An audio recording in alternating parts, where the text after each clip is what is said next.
Good evening. It is my pleasure today to present to you the comparison between the Companies Act and King Code of Corporate Governance.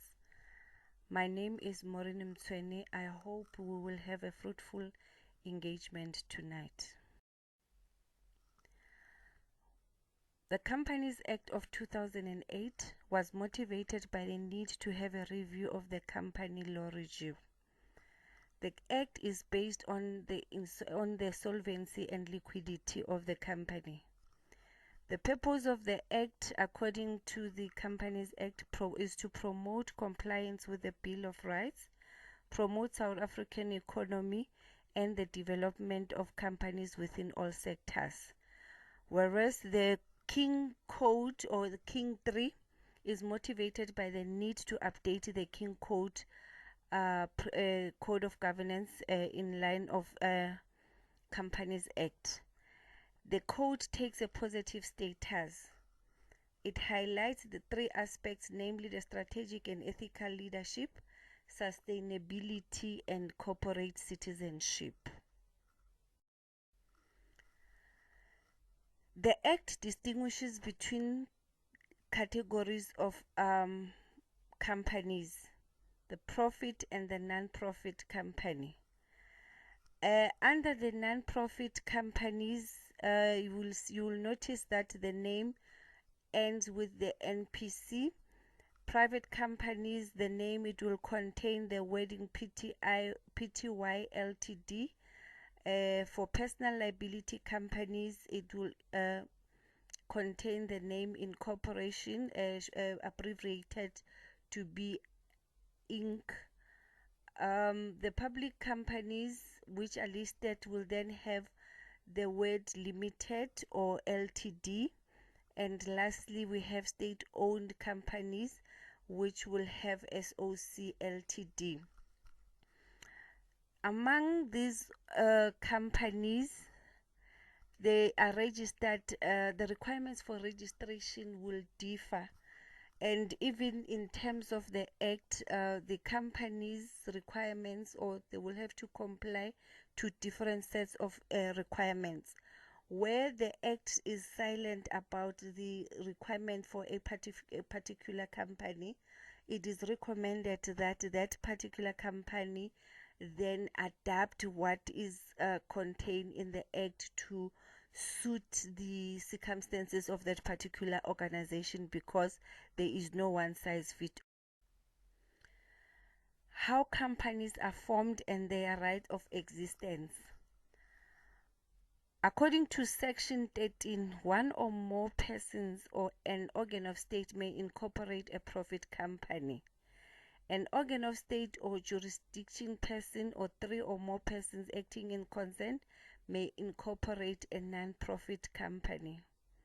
The formation of this company is an action by persons in exercise of their constitutional right to freedom of association combined with their common law right to freedom of contract.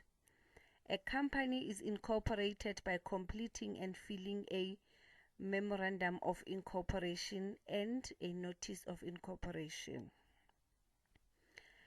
In case the company becomes insolvent, the company needs to value its assets to ensure that the assets are equal or exceed the liabilities. Companies must be able to pay debts as they become due in ordinary course of the business, which is 12 months. With regard to financial assistance, Section 44 provides restrictions on a company providing financial assistance for subscription or purchase of its own shares. The directors must be satisfied that the financial assistance is fair and reasonable to the company. The constitution of a company. The main and major document when constituting companies is the founding document of a company under the Act and referred to as the Memorandum of Incorporation. The Memorandum of Incorporation deals with any matter not addressed in the Act and also caters for incidental rules by shareholders. And lastly, the shareholders' agreements need to be consistent with the Act and this Memorandum of Incorporation. Finances of the company. According to the Companies Act of 2008, shares will no longer have a par or nominal value. Directors may issue shares without shareholders' approval. Directors may also issue shares for adequate consideration. We move to board and chairman responsibilities.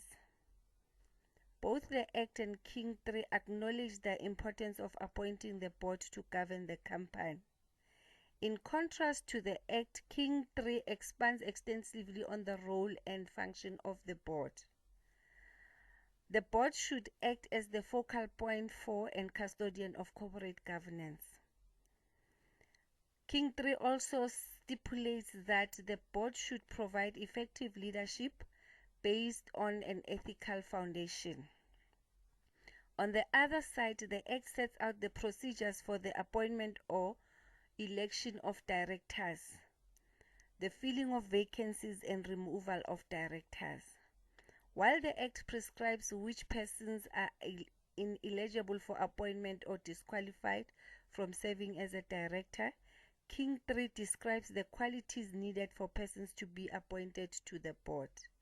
The Act and the King III contain similar references to the standards of directors' conduct. However, we will not get into detail to this given the time constraints and the limitations on the number of slides. The board and chairman's responsibilities. It is a requirement that the board elect the chairman, and the functions of the chairman will be to ensure ethical leadership, the board nomination and appointment. The chairman must also have a succession plan for the board, ensure that board meetings take place timeously and as often as required to dispense on the matters on the table, and the chairman will serve as a link between the board and the executive management. He or she must also conduct a performance evaluation of the board. Management and CEO responsibilities.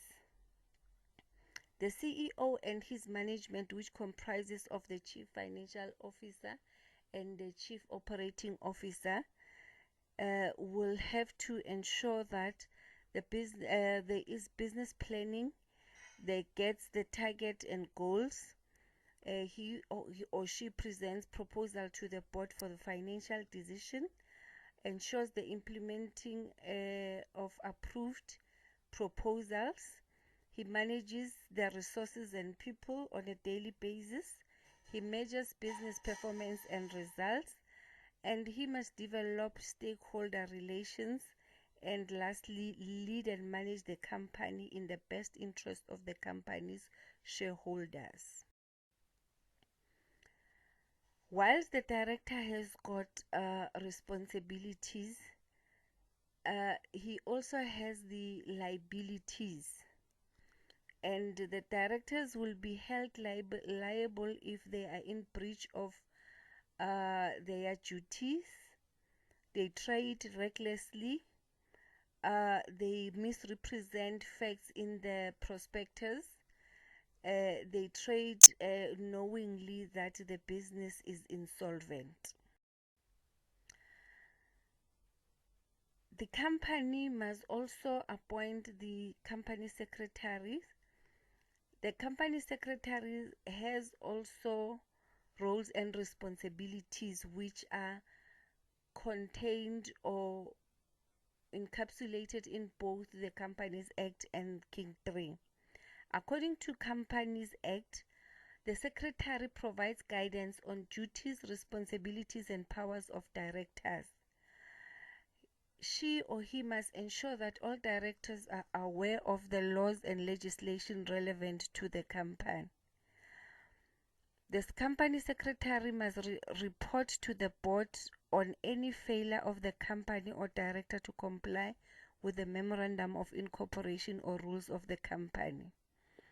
She is further tasked with the responsibility of certifying the annual statements that the company has lodged all the relevant returns with the registrar.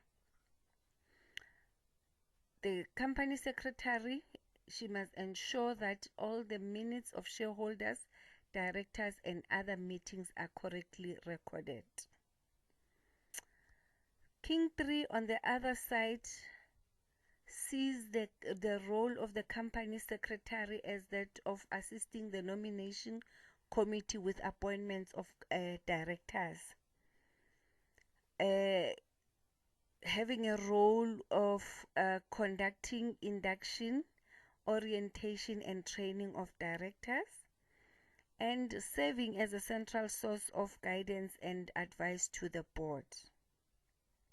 The code also stipulates that the company secretary has a direct channel of communication with the chairman, and she must obtain responses and feedback to specific agenda items as recorded in the minutes.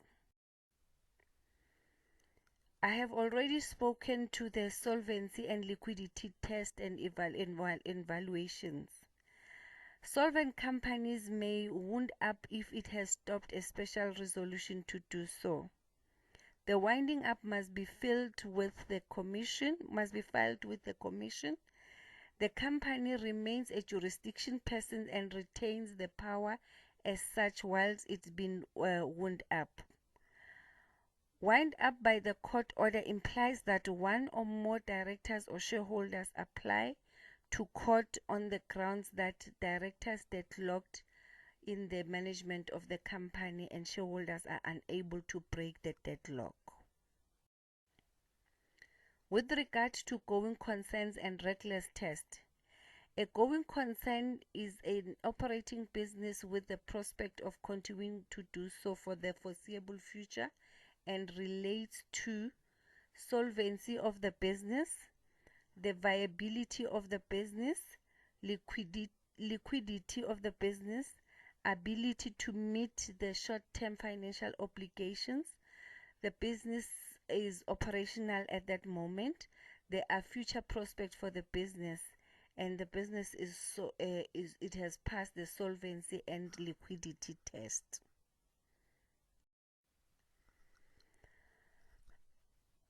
Now we move to the committees which are required by the Act and even are a requirement in the King's Committee.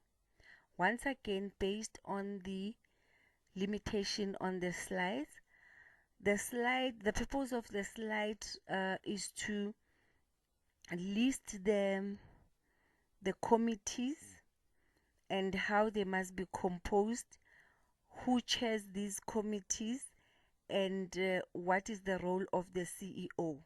For more information on the duties, responsibilities of all these committees,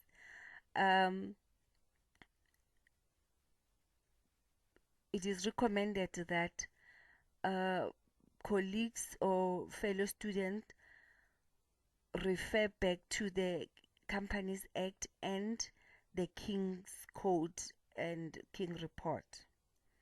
Going back to the slide, there are 5 committees.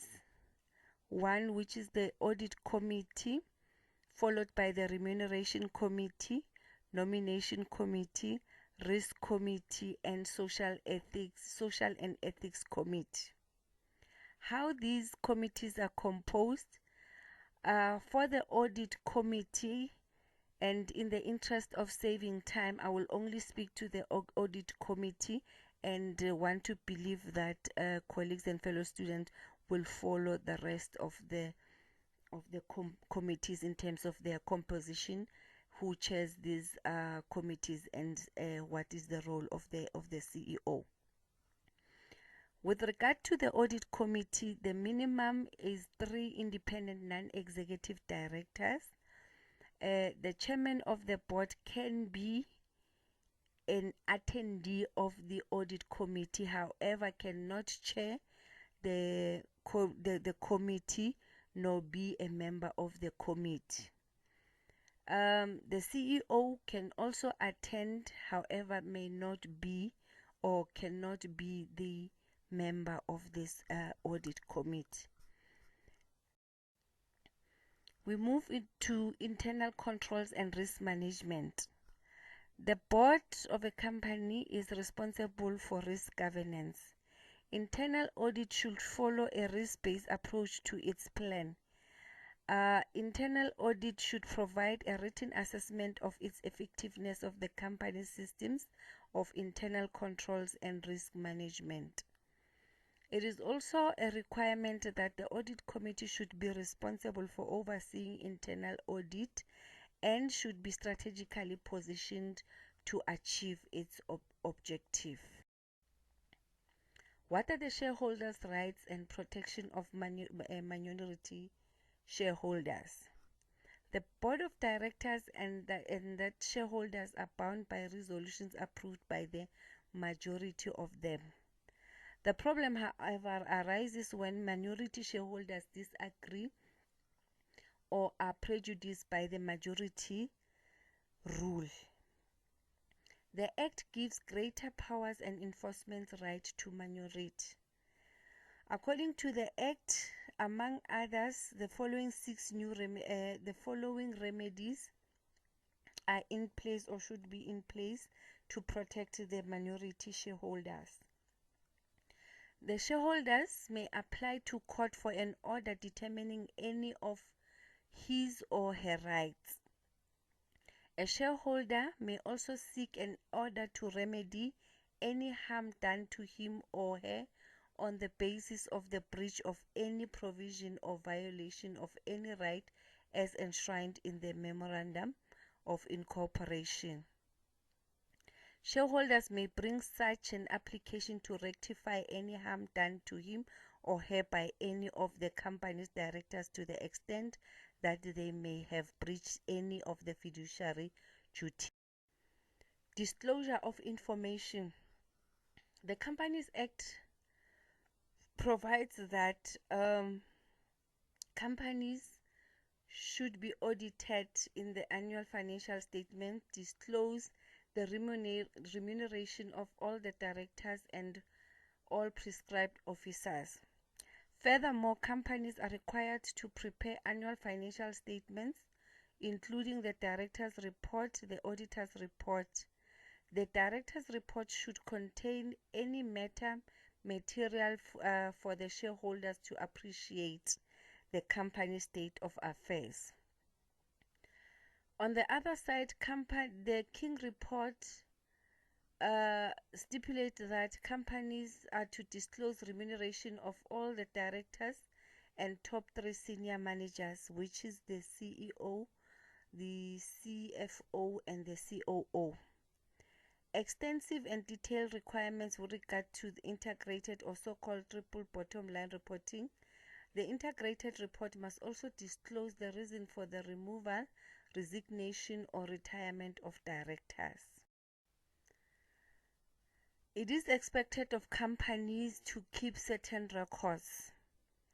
The records and reports in terms of King 3. To ensure transparency, the board should disclose information in a manner that will allow stakeholders to analyze companies' performance and sustainability. One of the company records that must be disclosed or must be in place is the Code of Conduct. The Code of Conduct promoting co-ethical values, rules and guidelines to prevent unethical behavior for both the employees and management. There's a need to also have a board charter which sets out the responsibilities of the boards and board charter committees. Directors' remuneration report and policy. It should be noted that the remuneration policy must be approved by the shareholders. There must also be an audit committee report assurance provider report, which is an external auditor's report, and internal auditor charter and internal audit report. Further to the records, the company records, there must be also accounting records. According to Section 28, a company must keep accurate and complete records in one of the South African official languages. According to the Act also specifies that it is an offense for a company to fail to keep accounting records as prescribed with the intention to deceive or mislead or falsify these records. Regulations identify the following records to be kept: the record of assets and liabilities, records of property held by the company, records of revenue and expenditure, record of inventory and stock, and all revenue received. And lastly, there must be audited financial statements. External audit. Let's start by understanding why audits are conducted. The purpose of an audit is to enhance the degree of confidence of intended users. External auditors report to shareholders on the performance of directors and the company. Section 90 of the Act requirements for rotation of auditors stipulates that each year at the annual meeting the company must appoint an auditor. The auditor must not be a director, prescribed officer or employee or consultant of the company in the 12 months. The auditor must not be related to some of the employees of that organization or for the past 12 months. Furthermore, there must be an independent review of the annual statements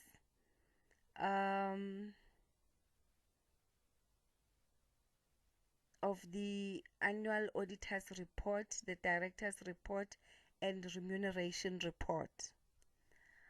According to this slide, the slide summarizes the requirements of cases where an independent review is required for both profit companies and non-profit companies. Firstly, the first row stipulates the sections from the Companies Act, and then also below is the applicability of these sections to public listed companies, to public companies, state-owned companies, and non-profit companies.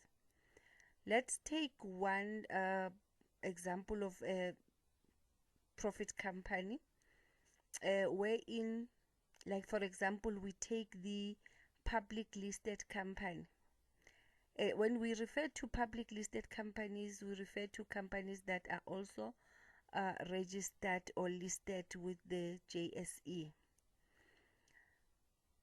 The public listed company would be expected to have its annual financial statements reviewed. The section to that effect is section 29 and 30. With regard to auditor's report, they must also be independently reviewed. The director's report it's a requirement, yes. The remuneration report is also a requirement. The state-owned companies must also have the annual financial statements. They must also have the annual auditor's report. However, the report does not necessarily need to be independently reviewed or to have a independent review report. The directors must also table their report, and lastly there must be a remuneration report. Meetings and resolutions. King 3 states that the board should meet as often as is required to fulfill its duties, preferably at least 4 times a year, that is once a quarter. A meeting of the board may be conducted by electronic communication, or one or more directors may participate in a meeting by electronic communication. This is what we call conference calls, or they can use Skype. Board of a company may determine the form and time for giving notice of its meetings. A majority of directors must be present at the meeting before a vote may be called at the meeting of directors. Except to the extent that the company's MOI or Memorandum of Incorporation provides otherwise, each director has one vote on a matter before the board. A majority of the votes cast on a resolution is sufficient to approve the resolution.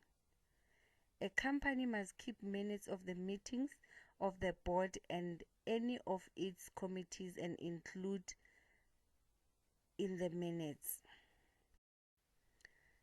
Takeovers and business rescue.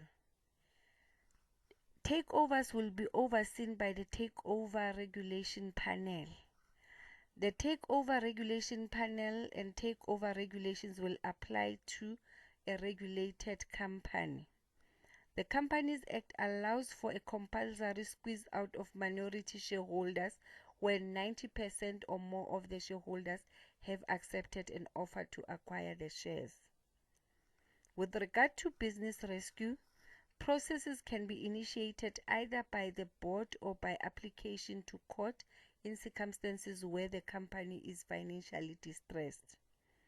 If initiated by various parties who are referred to as affected parties, by application to court, a business rescue practitioner will be appointed to oversee and supervise on a temporary basis. Information technology governance. Information technology has become an integral part of doing business today, as it is fundamental to support sustainability and growth of the organization. It is an important strategic asset which can be leveraged to create opportunities and to gain competitive advantage. IT also represents organizations with significant risks. These risks may be what we call in these days cybercrime, wherein accounts of businesses or individuals are hacked. The strategic asset of IT and its related risks and constraints should be well governed and controlled to ensure that it supports the strategic objectives of the organizations. However, due care and diligence will need to be exercised and disclosed. Accountability structures for IT reporting structures and policies and standards, etc., can be the vehicle to disclose. Alternative dispute resolution and derivation actions. ADR is a term used to describe several different methods of resolving legal disputes without going to court.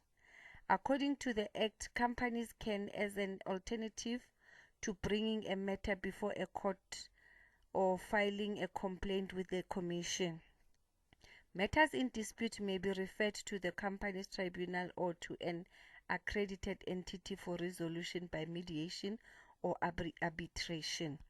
The board should further select the appropriate individual that will represent the company in alternative dispute resolutions. Whistleblowing. Whistleblowing scheme is an important element in detecting corrupt and illegal practices within an organization.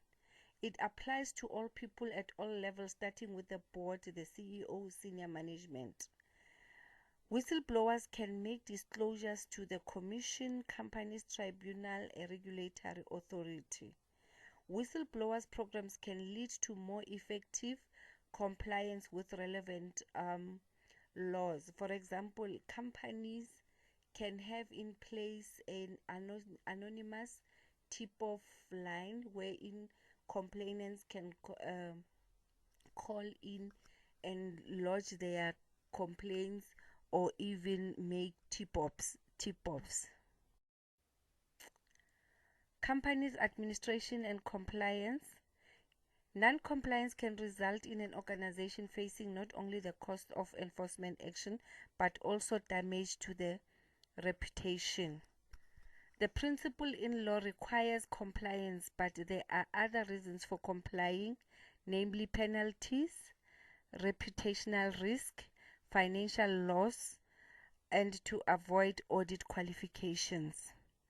To ensure compliance, an organization should establish a regulatory universe, prioritize the regulatory universe, develop risk management plans, develop structure and functioning of compliance units, train the compliance officers, and monitor compliance of the organization to laws and regulations and report the